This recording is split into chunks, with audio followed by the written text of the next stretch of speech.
दादी का जादुई घर।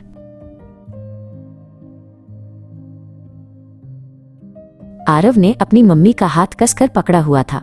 उसने दादी के पुराने घर की ओर देखा और धीरे से फुसफुसाया, मम्मी, क्या मुझे सच में यहाँ अकेले रुकना पड़ेगा? घर की बड़ी खिड़कियां और शांत आंगन उसे थोड़ा डरावना लग रहा था। उसे अपने वीडियो गेम और दोस्तों की याद आ रही थी। तभी दरवाजा खुला और दादी बाहर आईं। उनके चेहरे पर एक बड़ी और प्यारी सी मुस्कान थी। उनके हाथ में पीली बूंदी के ताजा और गोल गोल लड्डू थे। आओ आरव, देखो मैंने तुम्हारे लिए क्या बनाया है, दादी ने बड़े प्यार से कहा। लड्डुओं की खुशबू पूरे आंगन में फैल गई थी। आरव ने एक लड्डू चखा।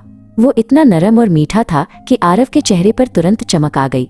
दादी उसे घर के अंदर ले गई। वहां की दीवारों पर पुरानी तस्वीरें टंगी थी और हवा में चमेली के फूलों की महक थी। आरव को अब घर उतना डरावना नहीं लग रहा था। चलो आरव, मैं तुम्हें अपना खजाना दिखाती हूँ, दादी ने कहा। वो उसे अटारी में ले गई और एक पुरानी लकड़ी की पेटी खोली। उसमें रंग बिरंगे पत्थर, पीतल के पुराने सिक्के और एक सुनहरी छड़ी थी।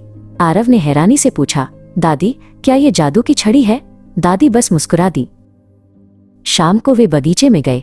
दादी ने आरव की हथेली पर एक छोटा सा चमकता हुआ बीज रखा।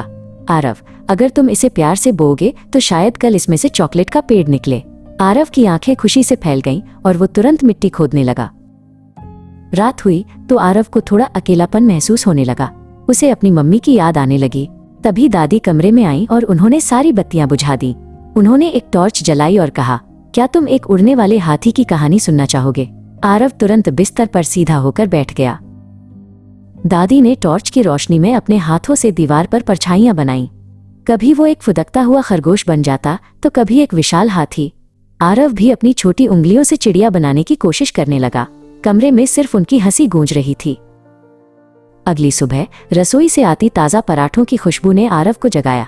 वो दौड़कर रसोई में गया जहां दादी गोल गोल पराठे बेल रही थीं। क्या मैं भी मदद करूं? आरव ने पूछा। दादी ने उसे थोड़ा सा आटा दिया और आरव ने खुशी खुशी उसे गूंथना शुरू कर दिया। दोपहर में जब मम्मी आरव को लेने आई तो उन्हें लगा कि आरव घर चलने के लिए उतावला होगा। लेकिन जब उन्होंने दरवाजा खटखटाया तो आरव दौड़कर आया और अपनी मम्मी को अपनी बनाई हुई परछाइयां दिखाने लगा। वो बहुत खुश और उत्साहित दिख रहा था। मम्मी ने कहा, चलो आरव, घर चले। आरव ने दादी का हाथ कसकर पकड़ लिया और कहा, नहीं मम्मी, मुझे अभी रुकना है।